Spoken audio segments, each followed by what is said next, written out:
Tonight on DC News Now at 9. Rescue of Key Bridge. Be advised. The bridge collapsed. It collapsed towards your direction. This is no ordinary bridge.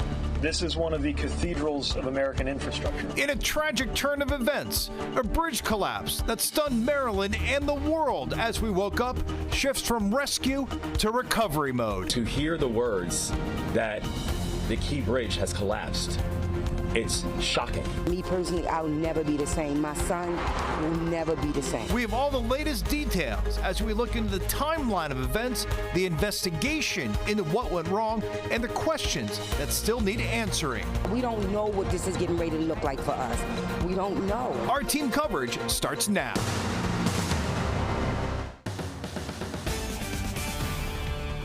We are going to suspend the active search and rescue efforts. At this point, we do not believe that we're going to find any of these individuals still alive.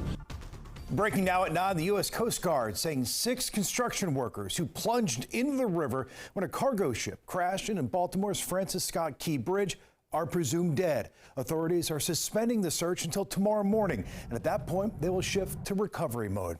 Hi, everybody. Thanks for joining us for DC News Now at 9 o'clock. I'm Chris Flanagan.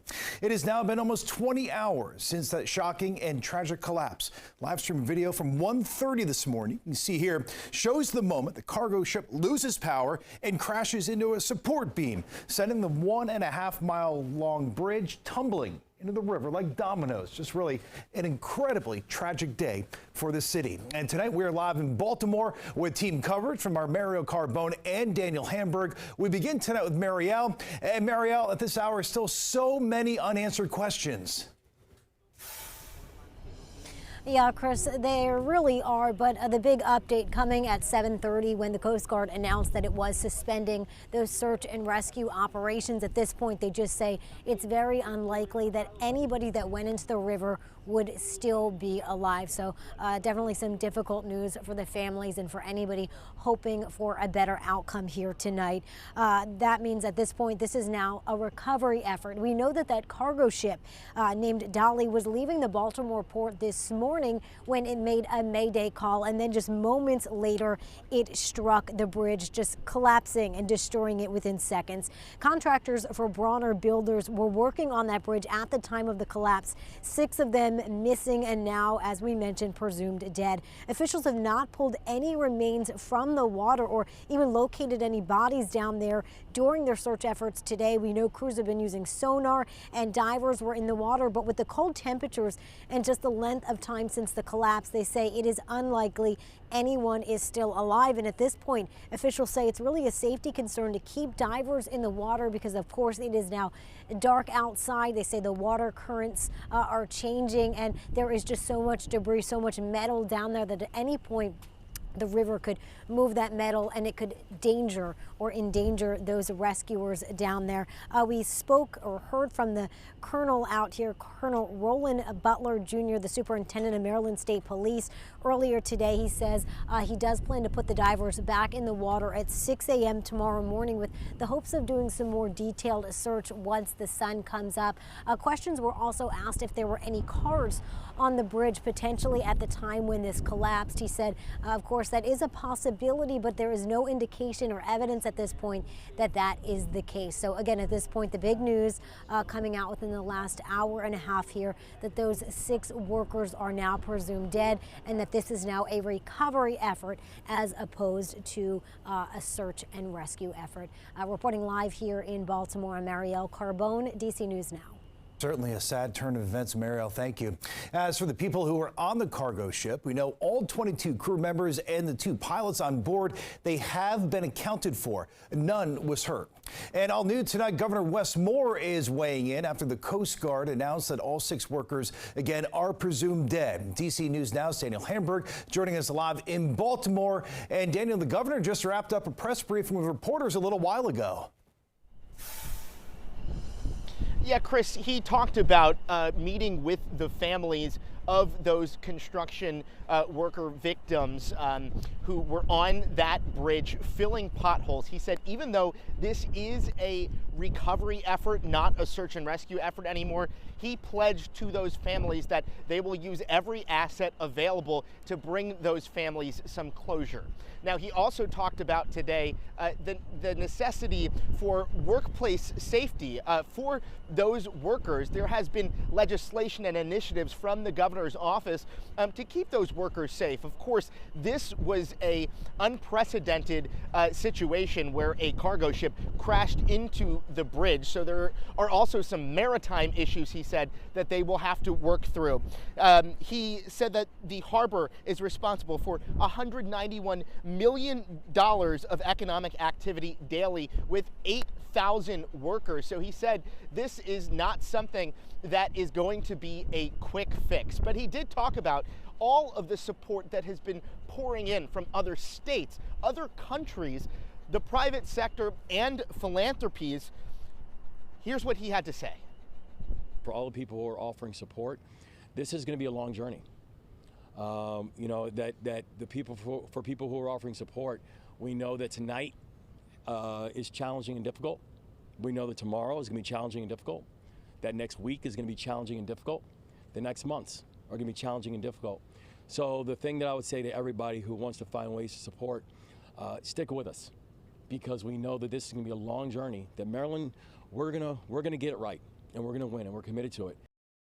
He said they are very prayerful people, that he prayed with them and for them.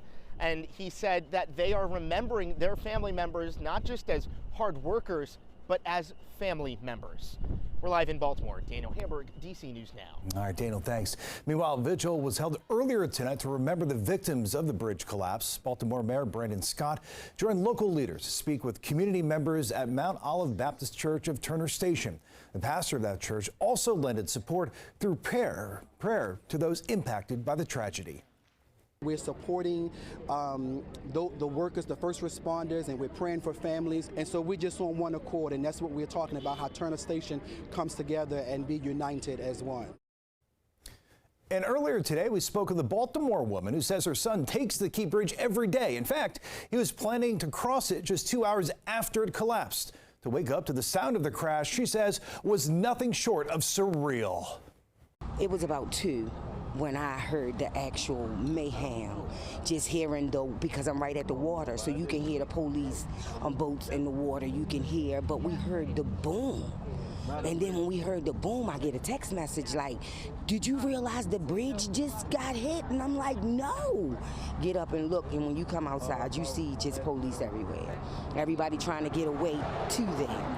Yeah, just terrifying there. We've been digging into the ship's operator, Synergy Marine, as well as the ship's owner. We've learned both Singapore-based companies have been sued at least 4 times for allegations of negligence and other claims tied to worker injuries. In 2019, a man sued after he broke several bones when a rope ladder snapped while he was boarding a vessel. That same year, a Texas worker was injured when a hatch on that same ship opened suddenly without warning. In 2021, a Georgia man sued the company when he was injured after a handrail collapsed. All 3 lawsuits were settled. A 4th lawsuit, though, was dismissed. And we've learned the same ship, Dolly, was involved in a crash in Belgium back in 2016. According to a report from Vessel Finder, the ship scraped against a pier. Now, investigators determined the incident was a mistake caused by the ship's master and pilot. And as recently as June, according to the ship database, inspectors found a problem with Dolly's machinery. That site does not elaborate, though, but the most recent inspection listed was back in September, where no issues were found. Well, here's a Google Earth animation we're showing you here, what the Key Bridge looked like before it collapsed. During its latest federal inspection in June, the 47-year-old bridge was rated in fair condition. You're about to hear from a civil structural engineer. He says some bridges have central piers where the main structure is not connected to the other parts of it. In the case of this bridge, he says it was interconnected, meaning when one part collapses, the rest follows. Strength is also its weakness in certain locations where the designers have perhaps looked at ship collision, but not a ship of this size. If the design was suitable and sufficient in its day, I would certainly imagine that container ships today are probably in the order of twice the size. Well, Maryland is also getting promises of a lot of support from federal officials as they work through this devastation. Our Max Marcilla joining us live tonight with that part of the story as our team coverage continues. And Max, the Fed's really pledging to move pretty quickly. Chris, they are. Of course, at the beginning of this, everyone at the scene said the focus was first on the search and rescue, now a recovery. But this bridge is a major force, not just for commuters, but also for the economy. Last year, more than $80 billion in foreign goods and 1 million shipping containers came in and out. Now, federal officials are already promising their support for a rebuild and a reopening.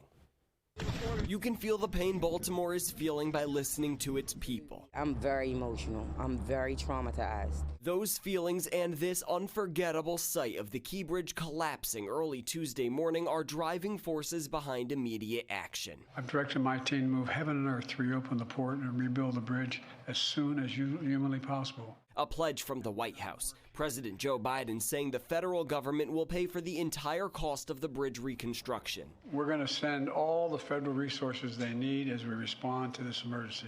And I mean all the federal resources. And we're going to rebuild that port together. No timeline or cost projections yet, but federal leaders say it must be swift. It will require congressional approval, and several members of Maryland's congressional delegation saying they will help make that happen. It's critically important to our economy.